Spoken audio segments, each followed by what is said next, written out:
ಅಮಿತ್ ಶಾ ಪಿಎಫ್ಐನ ನಿಷೇಧ ಮಾಡಿದ ನರೇಂದ್ರ ಮೋದಿ ಪಿಎಫ್ಐನ ನಿಷೇಧ ಮಾಡಿದ ಬೊಮ್ಮಾಯಿ ಸರ್ಕಾರ ಇವತ್ತು ಈ ರಾಜ್ಯದ 400 ಜನ ಭಯೋತ್ಪಾದಕರನ್ನು ಎನ್ಐಎ ಒಳಗೆ ಜೈಲಿಗೆ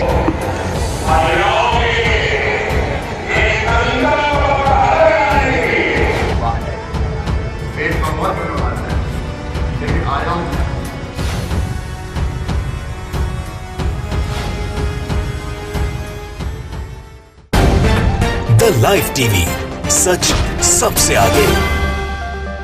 दोस्तों, सरकार की नाकामी गोदी मीडिया एक हद तक छिपा सकती है, एक वक्त तक छिपा सकती है, लेकिन उसके बाद वो सारी चीजें उजागर होती हैं। जनता जवाब मांगती है, जनता अपनी परेशानियों को देखती है और फिर जनता एक मजबूत सरकार को भी उखाड़ फेंकती है अगर उसकी परेशानियां दूर नहीं होती हैं। ऐसा ही समय जो है मोदी सरकार के बाद बीजेपी का आ गया है कि 7-8 साल की सरकार 9 साल की हो चुकी है। उपलब्धियों के नाम पे जीरो है, महंगाई की मार जो है जनता को मारी जा रही है, जनता परेशान है और जनता की परेशानियों का कोई समाधान नहीं हो रहा है। तो इसका सीधा असर देखने को मिल रहा है राज्यों के चुनाव जो होने वाले हैं, जिन राज्यों में, उन राज्यों में सबसे पहले कर्नाटक में चुनाव होना है और कर्नाटक से जो तस्वीरें आ रही हैं वो बीजेपी के लिए बहुत घातक साबित हो सकती हैं कि भारतीय जनता पार्टी की रैलीज किस तरह से खाली कुर्सियों का शिकार हो रही हैं। भारतीय जनता पार्टी की एक बहुत बड़ी रैली जो अभी हुई है कल, बहुत बड़ी जनसभा की तैयारी जो उन्होंने की थी, वो जनसभा में इतने कम लोग पहुंचे कि खाली कुर्सियों ने फजीयत करा दी पूरी भारतीय जनता पार्टी की। और कर्नाटक में जिस तरह के आसार पहले से लोग कह रहे हैं कि बीजेपी की हालत बड़ी खस्ता है, उसको प्रमाणित कर दिया इन खाली कुर्सियों ने। अब वो कर्नाटक में चुनाव होना है जहां सबसे पहले खरीद फरोख्त के सौदे के आरोप लगे थे, विधायक गायब हुए थे, इस्तीफा दिया था और बीजेपी की सरकार जनता ने नहीं चुनी थी, जबरदस्ती ये सरकार में आए थे। देखिए उस कर्नाटक में जहां चुनाव होने वाले हैं, सर पे है चुनाव, क्या हाल है भाजपा की जनसभा का कि खाली कुर्सियां ही खाली कुर्सियां। देखिए इस वीडियो को जिसको कर्नाटक कांग्रेस ने डाला है। देखिए ಜೈಲಿಂದ ಬಿಟ್ಟದ್ದು ಸಿದ್ದರಾಮಣ್ಣ, ನಾನು ಈ ದೇಶದ ನಮ್ಮ ಗೃಹ ಸಚಿವರಾಗಿರ್ತಕ್ಕಂಥ ಅಮಿತ್ ಶಾ ಅವರಿಗೆ ಅಭಿನಂದನೆ ಸಲ್ಲಿಸ್ತೇನೆ. ಭಯೋತ್ಪಾದನಾ ಸಂಘಟನೆ ಪಿಎಫ್ಐ ಅನ್ನು ನಿಷೇಧ ಮಾಡಿದ್ದು ಅಮಿತ್ ಶಾ, ಪಿಎಫ್ಐ ಅನ್ನು ನಿಷೇಧ ಮಾಡಿದ್ದು ನರೇಂದ್ರ ಮೋದಿ, ಪಿಎಫ್ಐ ಅನ್ನು ನಿಷೇಧ ಮಾಡಿದ್ದು ಬೊಮ್ಮಾಯಿ ಸರ್ಕಾರ ಇವತ್ತು ಈ ರಾಜ್ಯದ 400 ಜನ ಭಯೋತ್ಪಾದಕರನ್ನು ಎನ್ಐಎ ಒಳಗೆ ಜೈಲಿಗೆ ಹಾಕಲಿಕ್ಕೆ ನಮ್ಮ ಸರ್ಕಾರ, ಅಮಿತ್ ಶಾ ಸರ್ಕಾರ, ನರೇಂದ್ರ ಮೋದಿ ಸರ್ಕಾರ, ಭಾರತೀಯ ಜನತಾ ಪಾರ್ಟಿ ಸರ್ಕಾರ ನೀವೇನ್ ಮಾಡಿದ್ರಿ? ಪಿಎಫ್ಐ ಅನ್ನು 2,000 ಜನರನ್ನು ಬಿಟ್ಟರಲ್ಲ,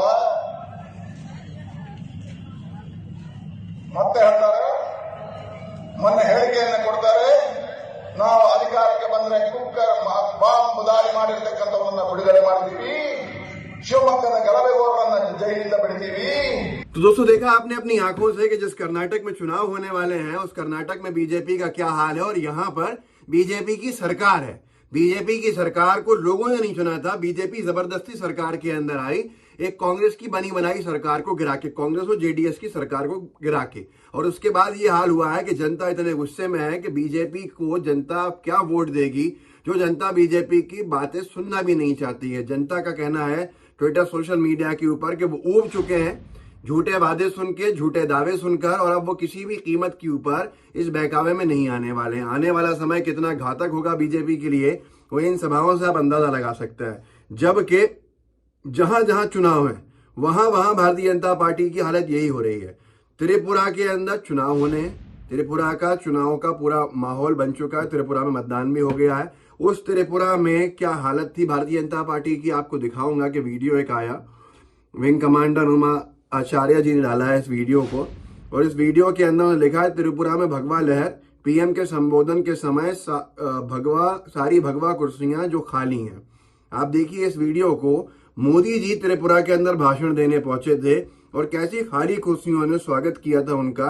ये आपको देख के अंदाजा लग जाएगा कि राज्यों में बीजेपी की जमीन जो है वो कितनी सरक चुकी है और अब जनता कितनी नाराज है और भारतीय जनता पार्टी का क्या हश्र होगा जब मतदान के परिणाम आएंगे, उसका अंदाजा आप इन वीडियो से लगा सकते हैं। कर्नाटक का मैंने आपको कल का दिखा दिया, त्रिपुरा का 4 दिन पहले का ये वीडियो देख लीजिए।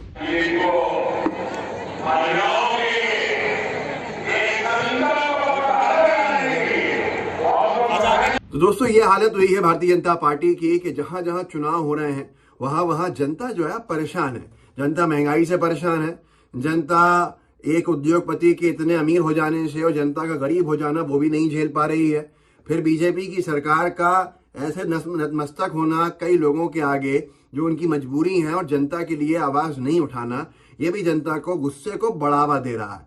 जहां जहां चुनाव हो रहे हैं वहां वहां भारतीय जनता पार्टी की हालत खस्ता से खस्ता होती जा रही है। कर्नाटक में चुनाव, त्रिपुरा में चुनाव, मेघालय में चुनाव। मेघालय में तो आपने देखा कैसे लोगों ने नाच नाच के कांग्रेस की सभा के अंदर अपना समर्थन दिया, आम जनता ने गाते हुए नाचते हुए। वो तस्वीरें भी बहुत ज्यादा परेशान करने वाली होंगी बीजेपी के लिए। लेकिन आखिर जनता क्यों वोट दे, ये बीजेपी को सोचना पड़ेगा। जनता ने अब मन बना लिया है भाई। 8-9 साल हो रहे हैं मोदी सरकार को, नरेंद्र मोदी जी को प्रधानमंत्री हुए इतना लंबा समय हो गया। बहुत तेजी से वक्त निकला, बहुत सारी परेशानियां आई, लेकिन कुछ लोग अमीर होते चले गए और कुछ गरीब जो थे, एक बड़ी संख्या में जो गरीब हैं वो गरीब से गरीब होते चले गए। न जाने कितने लाख करोड़ लोग, कितने करोड़ लोग बिलो पॉवर्टी लाइन आ गए, जो गुर्बत की सारी हदें जिन्होंने पार कर दी। इस सब को लेकर जनता में गुस्सा है। अंतर्राष्ट्रीय स्तर पर पेट्रोल डीजल सस्ता बिक रहा, हमारे देश के सबसे महंगा हो। ये सारी चीजें जनता के लिए अब बहुत सारे निर्णय लेने का समय लाके रख रही हैं। मध्य प्रदेश में भी चुनाव होना इसी साल दिसंबर में। उस मध्य प्रदेश की तस्वीरें देख लीजिए। विकास यात्रा निकाल रही है बीजेपी की सरकार मध्य प्रदेश में, और जनता उनके विकास यात्रा की कैसी पोल खोल रही है ये आपके सामने होगा। ब्रजेंद्र शुक्ला जी हैं, उन्होंने लिखा है, डाला इस वीडियो को। इंदौर जिले के बेटमा में भाषण देते हुए शिवराज जी, खाली पड़ी रही कुर्सियां, जनता ने आपको घर बैठाने का मन बना लिया है शिवराज जी। कर्नाटक भी यही है और मध्य प्रदेश भी यही है। मध्य प्रदेश में भी सरकार कांग्रेस की बनी थी। बीजेपी ने जिस तरह से विधायकों को अपने पाले में करके खरीद फरोख्त के आरोप भी लगे, सरकार गिराने का कृत्य किया, बनाने का काम किया अपनी। वहीं पर कर्नाटक और मध्य प्रदेश में क्या हाल है ये आपके सामने है। ये इंदौर जिला है, बहुत महत्वपूर्ण जिला है मध्य प्रदेश का, और बीजेपी अपना गढ़ मानती है इस पूरे क्षेत्र को। तो देख लीजिए, वहां मुख्यमंत्री बीजेपी की सरकार के शिवराज सिंह चौहान जी भाषण दे रहे हैं और कुर्सियां कैसी खाली पड़ी हैं। ये हाल का वीडियो है, देखिए इस वीडियो को। आप सबको राम राम करता हूं। बहुत दिनों बाद बेटमा में आना हुआ है। बेटमा बहुत दिनों बाद है, लेकिन आया हूं तो खाली हाथ नहीं आया हूं। मुझे पहले से ही सब कुर्सी खाली पड़ी जी ने एक किलो। तो आपने खुद देख लिया कि भारतीय जनता पार्टी का क्या हाशिर हो रहा है, भाजपा से जनता कितनी नाराज है। कर्नाटक का मैंने आपको दिखाया, त्रिपुरा का मैंने मोदी जी का भाषण देते हुए वीडियो दिखाया। ऐसे ही मध्य प्रदेश के मुखिया और शायद देश की भाजपा में टॉप 5 नेताओं में एक होंगे शिवराज सिंह चौहान जी। उनका भाषण, जो 4 बार के मुख्यमंत्री हैं, उनके भाषण में कैसी खाली कुर्सियां हैं ये भी आपने देख लिया। कर्नाटक किस तरफ जा रहा है ये साफ समझ में आ रहा है।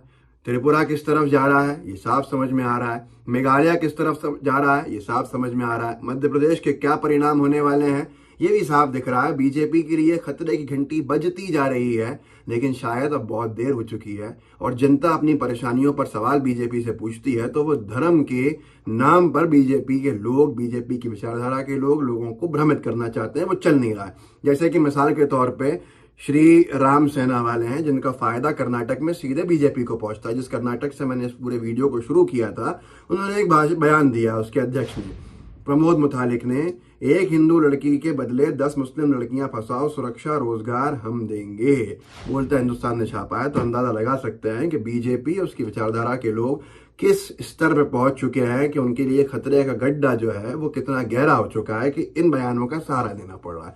इस वीडियो को आगे बढ़ाइएगा, लोगों को जागरूक कीजिएगा, लाइव टीवी को सब्सक्राइब जरूर कीजिएगा। जय हिंद, जय भारत।